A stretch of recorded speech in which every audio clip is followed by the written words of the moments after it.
Good morning students. Today we will talk about nostoc. पिछली class में हमने Oscillatoria के बारे में बात की थी. ऑसिलेटोरिया भी साइनोफाइसी का मेंबर है. इसी तरह से हमारे सिलेबस में नॉस्टॉक भी है जो साइनोफाइसी का मेंबर है.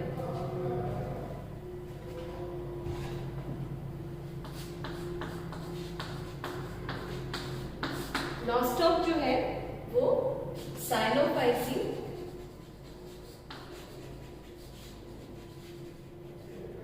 Order Nostocales family Nostocaceae and genus nostoc.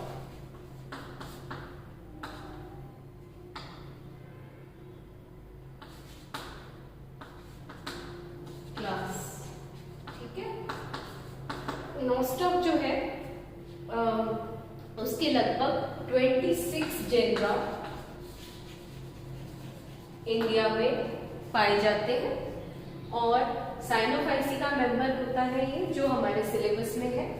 और इसके अलावा इसका जो हैबिटेट है, सबसे पहले हम हैबिटेट की बात करें तो नॉस्टॉक हमें या तो फ्रेश वाटर में मिलता है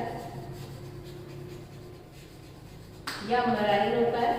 फ्रेश वाटर में मिलता है या तो हम उसको एक्वेटिक बोल सकते हैं, मेराइन भी हो सकता है और टेरेस्ट्रियल भी होता है. फ्रेश वाटर भी है, टेरेस्ट्रियल भी है.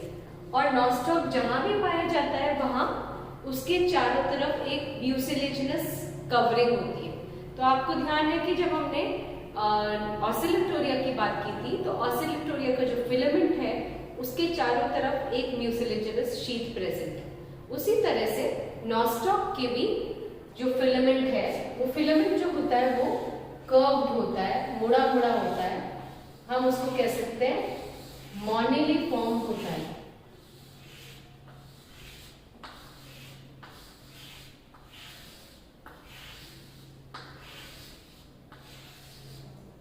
इस तरह की इसकी फिलामेंट होती है और इस फिलामेंट के चारों तरफ म्यूसिलेजिनस शीट प्रेजेंट होता है.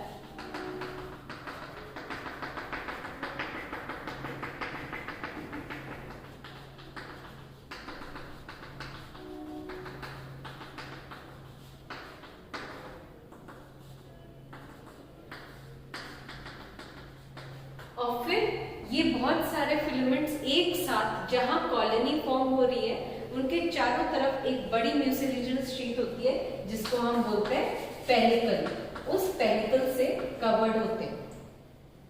ये फ्रेश वाटर में हो सकता है, टेरेस्ट्रियल में ये ज्यादातर जहां पाया गया ये एल्पाइन रीजन में एक रबरी शीट की तरह प्रेजेंट होता है. उसको रबरी शीट को जब हटाते हैं तब उसमें से ये फिलामेंट्स निकलते हैं.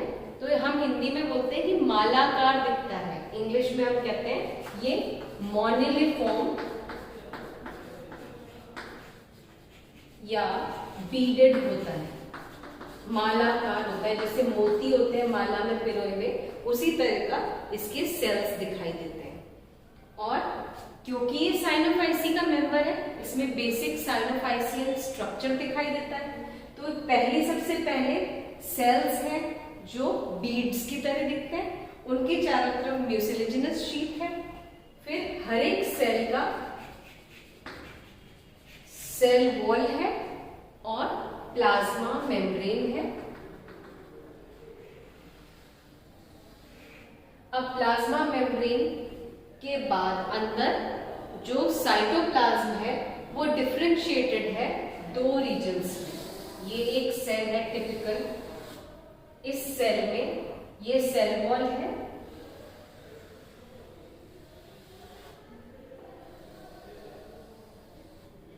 प्लाज्मा मेम्ब्रेन है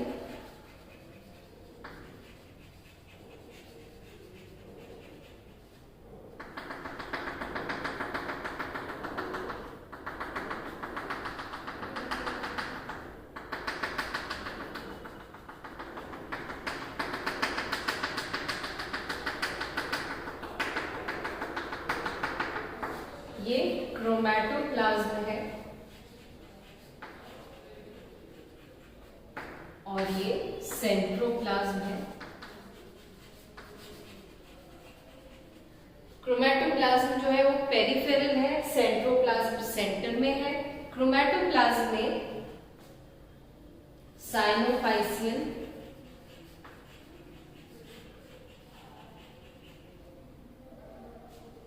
पिगमेंट्स है,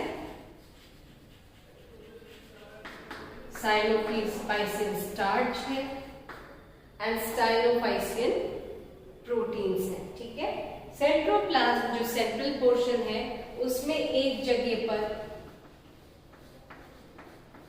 क्रोमैटिन मटेरियल इकट्ठा होता है, उसको हम इंसिपिएंट न्यूक्लियस बोलते हैं।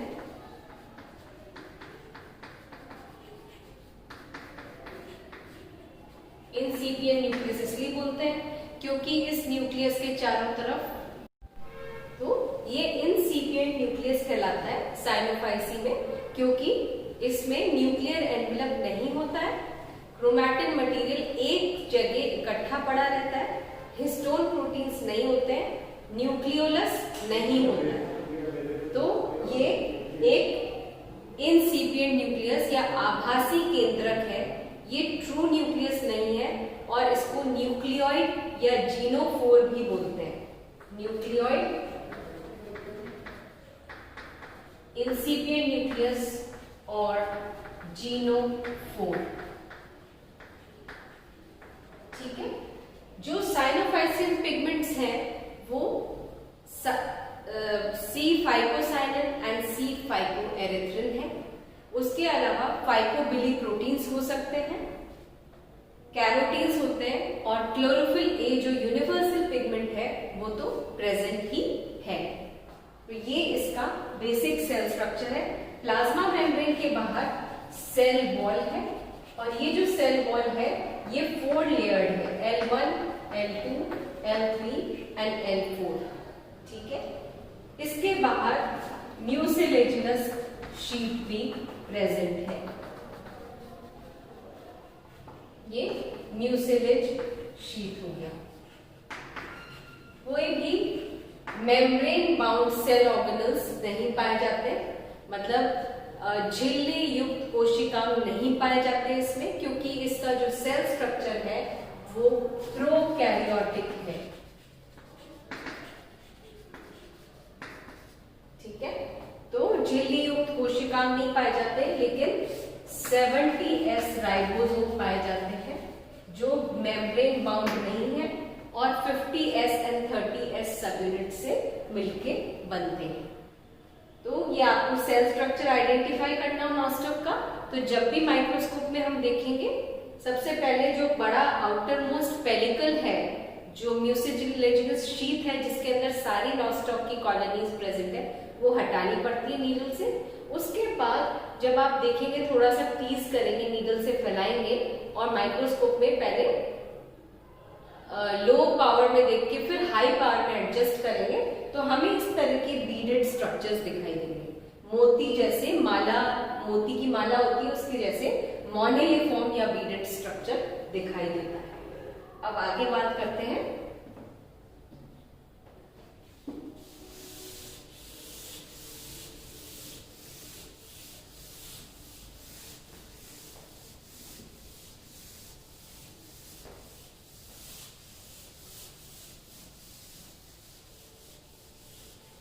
नॉस्टॉक में सेक्सुअल रिप्रोडक्शन नहीं पाया जाता, तो रिप्रोडक्शन जो है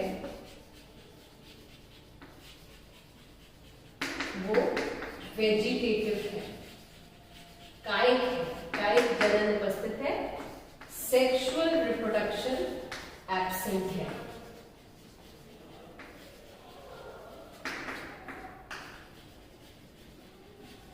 और ये जो वेजिटेटिव सेक्सुअल रिप्रोडक्शन है ये कई तरीकों से हो सकता है। सबसे पहला तरीका है फ्रैगमेंटेशन।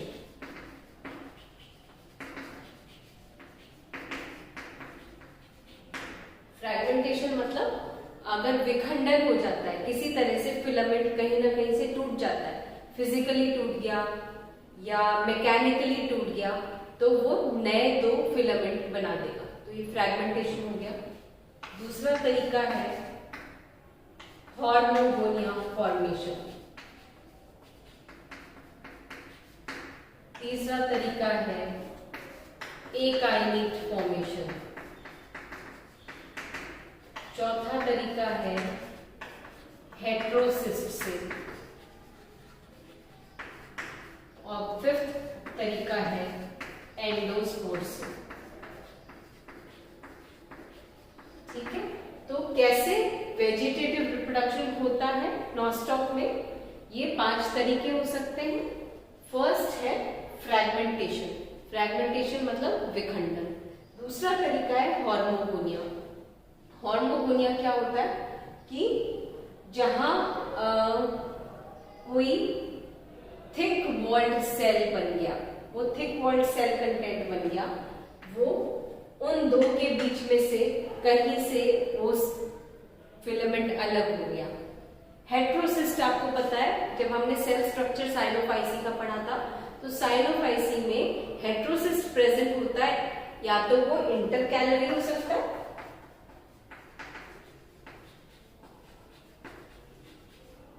या वो टर्मिनल हो सकता है। ठीक है, तो अब ये आपका फिलामेंट चल रहा है, बीच में एक हेट्रोसिस्ट आया जो कि इंटरकैलरी है, फिर से आपका ये इस तरह से चला। तो हॉर्मोगोनिया क्या है, मान लीजिए कि ये 2 हेट्रोसिस्ट हैं, इन 2 हेट्रोसिस्ट के बीच में जो ये पोर्शन है, इस पोर्शन में अगर फर्दर सेल डिविजन होके और नया फिलामेंट बनता है, वो हॉर्मोगोनिया कहलाता है। इन बिटवीन वाला हेट्रोसिस्ट क्या है, हेट्रोसिस्ट जैसे इंटरकैलरी यहां से किसी तरह से हट गया, फट गया, और ये अलग हो गया, ये पोर्शन अलग हो गया, फिर से नया फिलामेंट बनने का तरीका आ गया। एकाइनेट फॉर्मेशन क्या है, कोई भी वेजिटेटिव सेल अगर थिक वॉल्ड हो जाता है, उसके कंटेंट्स ड्राई अप हो जाते हैं, और उस एकाइनेट में एक सेल वॉल के अलावा 3 आउटर लेयर्स और बन जाते हैं, 3 आउटर लेयर्स और बन जाते हैं, और जो आउटर मोस्ट लेयर होता है वो थोड़ा स्कल्प्टेड हो जाता है, तो ये एकाइनेट फॉर्मेशन है। अब ये एकाइनेट अलग होने के बाद अच्छे कंडीशंस आने पे इसमें से जर्मिनेट अगर हो जाता है नया फिलामेंट, तो वो एक और तरीका हो गया। हेट्रोसिस्ट फॉर्मेशन में क्या हुआ, मान लीजिए खुद हेट्रोसिस्ट है, इसका अनफेवरेबल कंडीशंस आए, और ये हेट्रोसिस्ट मान लीजिए इस तरह का एक सेल है, ये हेट्रोसिस्ट इंटरकैलरी है, ये डिवाइड करके 2 कोशिकाएं बना देता है, फिर ये चारों तरफ हेट्रोसिस्ट की वॉल है। अब आगे इसमें 4 सेल्स बन गए, और ये हेट्रोसिस्ट की जो वॉल थी ये इस तरह से फट गई, और ये जो 4 सेल स्ट्रक्चर है ये जर्मिनेट हो गया, इसको हम जर्मलिंग बोलते हैं। तो हेट्रोसिस्ट से नया फिलामेंट बन गया। और एंडोस्पोर क्या है, कोई भी वेजिटेटिव सेल जैसा था वैसा ही थिन वॉल्ड रहता है, और थिन वॉल्ड रह के इसमें से नया जर्मिनेशन हो जाता है और नया फिलामेंट बनता है। तो यहाँ हॉर्मोगोनिया, एकाइनेट और हेट्रोसिस्ट तीनों थिक वॉल्ड है। It is only the endospore जो कि थिन वॉल्ड कहला रहा है in the case of nostoc. इस तरह से इसमें वेजिटेटिव रिप्रोडक्शन हो जाता है, और सेक्सुअल रिप्रोडक्शन एब्सेंट है। कहीं कहीं पर किसी स्पीशीज में, जैसे फॉर एग्जाम्पल नॉस्टॉक मस्कोरम, नॉस्टॉक मस्कोरम में देखा गया कि जैसे एनास्टोमोसिस हो गया,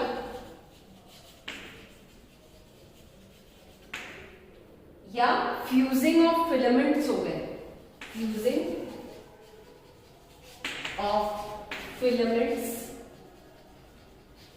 और एनास्टोमोसिस ऑफ फिलामेंट्स हो गया, तो एक तरह का जेनेटिक रिकॉम्बिनेशन मान सकते हैं। तो एक crude way of sexual reproduction may be seen in Nostoc muscarum, otherwise sexual reproduction is totally absent in Nostoc।